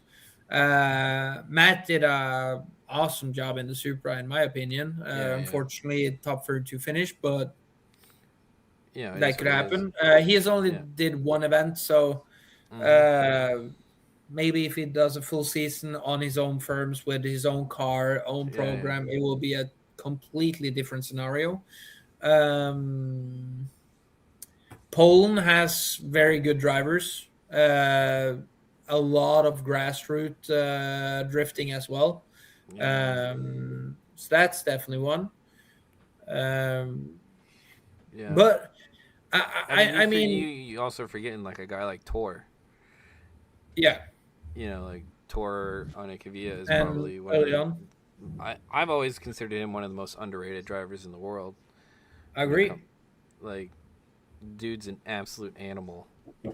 He there's two guys that I've every battle I've had with them I've lost yet, Really. and I say yet. Yeah. It's Frederick Osbo and Tor. Really. Every time I battle them, I've lost. So they're definitely on the bucket list for me to beat one day. But Yeah. no, it's hard to rank a number because there's always Yeah. you're forgetting about that, and how far back in time do you want to go? Remembering all the Right. Japanese drivers that Mm-hmm. does all Yeah, the and that stuff. Manoa kid's pretty good too. You know. Yeah. So I would say, in my opinion, I would Yeah. say Norwegian drivers are top five if you're gonna Oh, rank that's by easy. country. Yeah. If it's Yeah. number one or five, I won't tell, but I would Yeah. say Yeah. top five because we do have a lot of unsharpened diamonds in the Mm-hmm. Norwegian drifting scene. Which, if they had the opportunity to come to either Drift Yeah. Masters or FD, they would hurt feelings if they had the package, Yeah. Yeah. the Back. assets. Yeah. Yeah. Um, yeah, there's a bunch of guys back home here that I absolutely would be destroyed Mm-hmm. by driving Yeah. against. Well, Um, what's the I guess driving in Norway. What's some of the drift culture like up there? I've always been curious. Like, is it a pretty like competition first type of scene, or is there still the style aspect, and or is it yeah? Just kind of tell me a little about what's going on over in Norway. Obviously, you guys do the ice drifting too, but yeah, drifting in Norway is better than ever in my opinion. Competition wise, is a different scenario. I hmm, feel that we had our peak in competition for 3 4 years ago yeah, when we had all of the best drivers in Norway coming competing in the Norwegian championship. yeah, But it's kind of been on a downhill the yeah, last 2 3 years, unfortunately.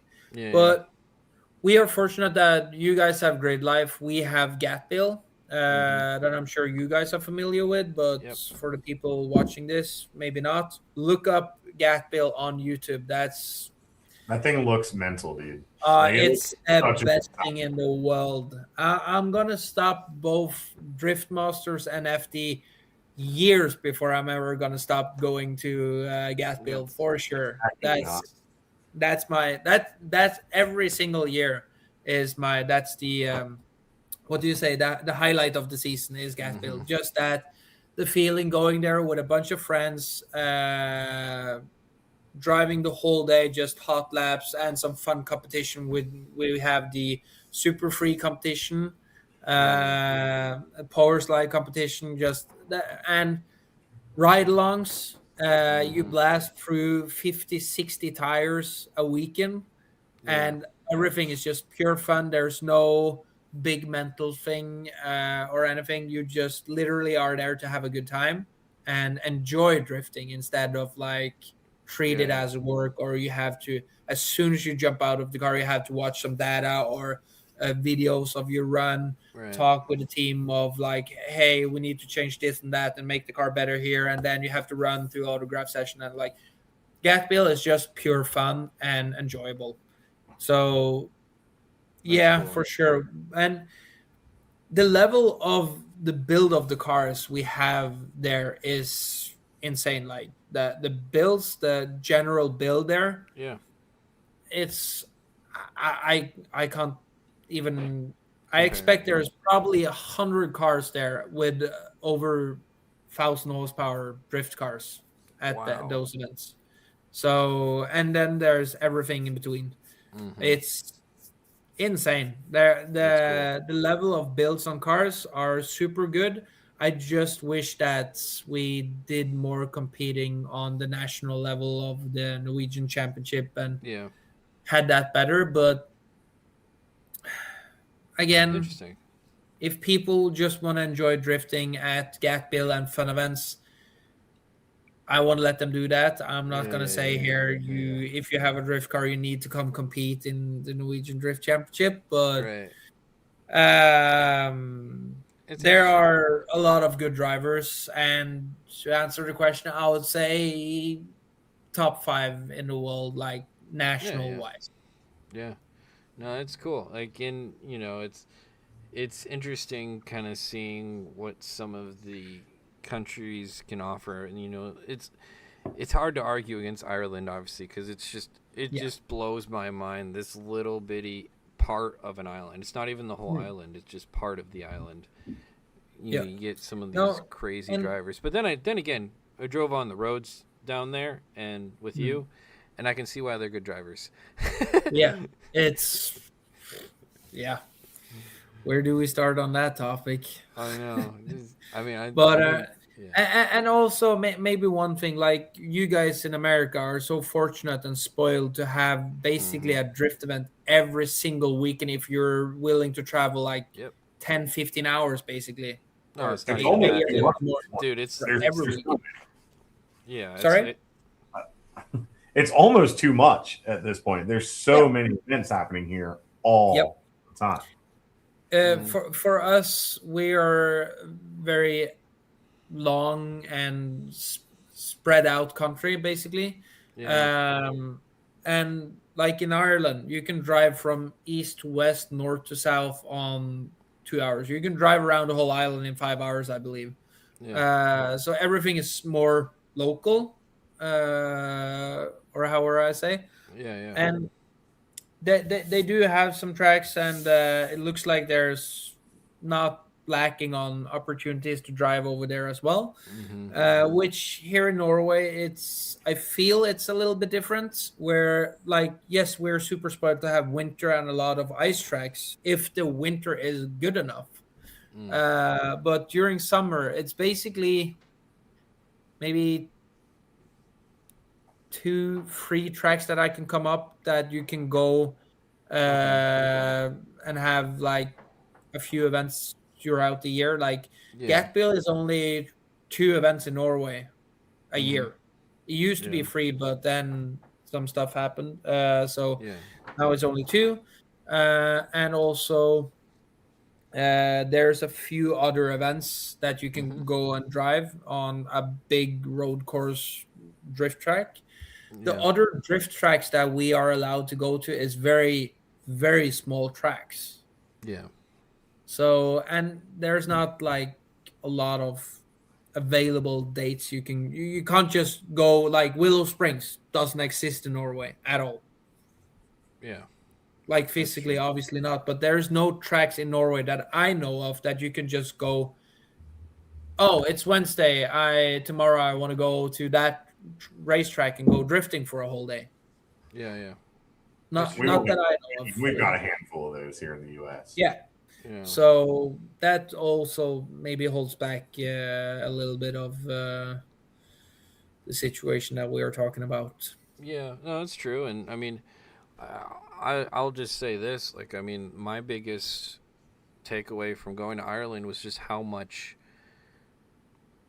less is over there compared to what America is in terms of Yeah. like money, GDP. Like, there's just so much excess over here that we should be developing the best drivers in the world if you just look at it from a population and money standpoint. But then again, you guys find a way, you know. So it's Yeah, no, for sure. Yeah, population wise, I don't remember how many people there are in Ireland, but in Norway at least we are just above 5 million people in the whole country, jeez, uh, yeah, which is average big city in America. I yeah, think LA has more. I'm pretty sure LA has more than Yeah. that. It's Yeah. Yeah, I'm city sure. by like a lot. So no, it's the odds is definitely in your guys' favor to come up with some, but and you guys are like half of the field in FDR Americans, so right, for sure you guys have a lot of good drivers over there. yeah, There's and a ton. I mean, there's a ton of rippers in America that just never, couldn't get a program together, didn't have the money. I mean, there's a million reasons, but you'll see Yep. glimmers of them in like the grassroots world competitions where you're like, holy hell, that guy is insane. Yep. And Yep.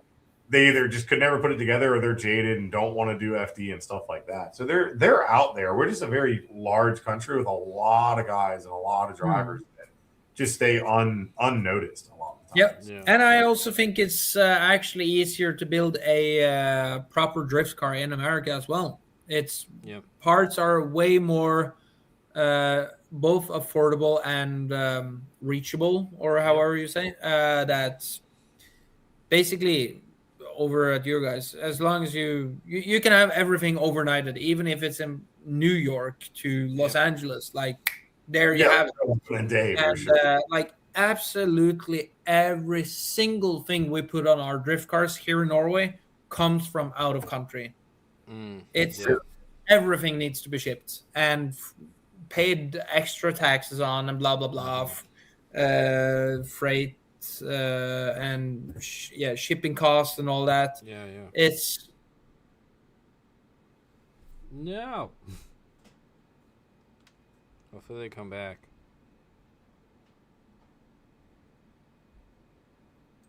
Interesting. We're back. We're Yeah. good.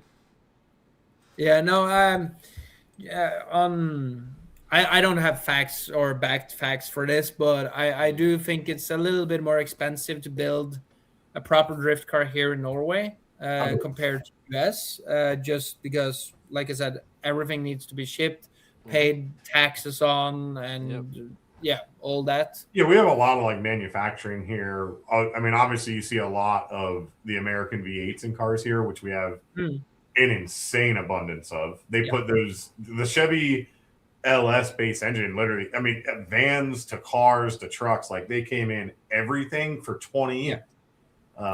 So I don't think you're wrong on that. I think I agree completely that we have the ability to build anything we want almost overnight for Which money compared to other places. that's actually the how you guys do the shipping, like Amazon and all that stuff. Like how that works is mind blowing for a Norwegian. Like even if I want to send a envelope with a handwritten letter for me, and I can drive it from here to Oslo in 3.5 hours. If I want to send that mail by post office, it takes 2 to 3 days. Yeah. And I'm like, how is that even possible when you can have a whole, I don't know, a transmission from New York to LA on the basically almost 12 hours, Yeah. which is no, like, There's some even weirder stories that have happened in FD over the years, right? Like the rumors of transmissions getting Ubered from North Carolina to Florida and happens overnight. Like we have a lot of ability to move stuff around here. Yeah. I'm sure I heard a few of the stories, but like you can go on the website, Amazon, and then just order a canopy, and the next day it's on your porch. Yeah. Sometimes in a It's couple hours. Like if you do it in the morning, it might show up by the afternoon. exactly. So that's something I admire you guys is for sure. Yeah, no, I am thankful to live here. That's for sure. It's a cool place, even though Yeah. I think the rest of the world kind of hates us, but that's okay, I guess. I mean, it's understandable. I don't think they hate us. I think they like hate us. I think if it's that makes yeah, I know. I think they're just sense. jealous. I'm It's not all going to good. say anything. I've gotten along great with everyone I've ever met from outside of our country. So that's the only part that I'm going to say. Yeah, it's just I just always feel like I get judged. I feel like I was getting judged when I was over in Ireland, and they're like, "Oh, you're an American." I'm like, "Yeah." Um, I don't feel it is like that, but no, I am. Yeah, It's I funny. don't want to be banned from America, so I don't want to say anything. Good job. Yeah. That's a good I love America. standpoint right now. They've already thrown you under the bus with like barbecue, food. Oh my gosh, that's good. But heck yeah. I mean, yeah, we're hitting that 2 hour mark though, and I just want to say a huge thank you for doing this. I know it's super late for you, and but I All wanted good. you got some really cool stuff going on this year, so I want people to know about it and make sure that they're checking you out, because like not many people get to do this. I mean, it's you. I mean, it's James Dean's done it, Connor Shanahan, and Jack Shanahan. Is that And Peter. and Peter Peter Weichert. Vicek? That's right. I think that's the only guys that's done it like full on season back, Yeah. or like double, doing double. So yeah, not many, and I'm super fortunate to be able to do this. I don't know how for how long I can do it, but we're definitely doing it this year. Yeah. So we got to make it count. But no, that's super thankful for the opportunity, for like James giving me the opportunity as well, and also super thankful for my team that makes it happen in Mm-hmm. FD, all our partners that are now on board for Drift Masters, FD, my program back home here, my family that supports me, everything. It's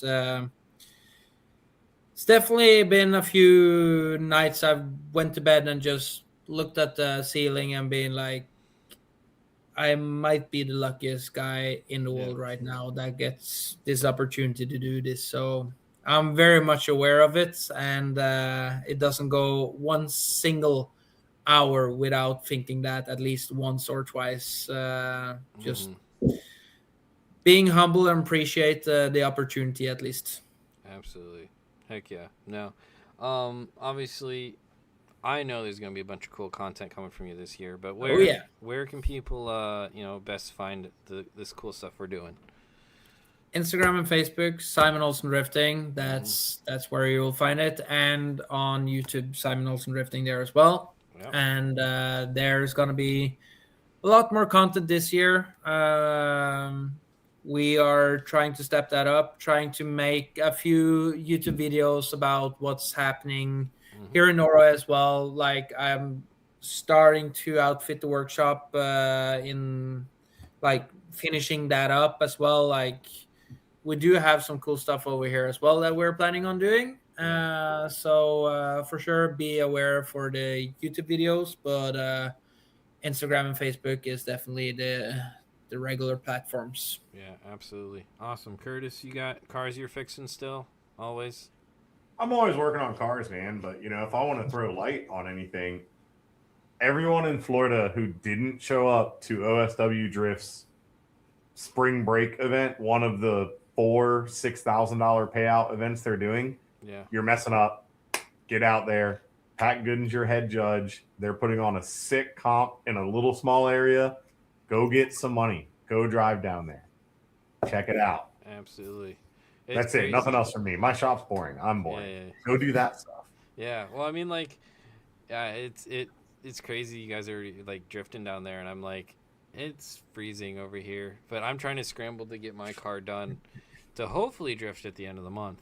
At least drive once before we get our season going. Well, like the South there's no off season down here. I know. We just drift straight through. I'm we have an off season. How do you so have jealous of that? How do you have the money to do that? I don't. Okay, like, I but need some an people do. off-season. There was a time, I think it was like 2019 Yeah. was that year that I drove like 35 events, Jeez. and a bunch of them were over the winter. Yeah. And it was sick. It was like the greatest time ever. But at the end of it, you start looking at your bank statement and you're like, what did I do? I mean, I'm not That's gonna a lot of compare events. myself to Simon Yeah. here, but like, yeah, you know, it's just one of those things where it's like, I now understand the grind of trying to get the car ready before an event, and staying up late and working and doing all of this stuff, and I'm learning a lot. Like, it's been really cool, you know, doing all kinds of stuff to the EcoBoost BMW. So look for some video content to come on that very soon. And yeah, thank you guys for checking out the stream.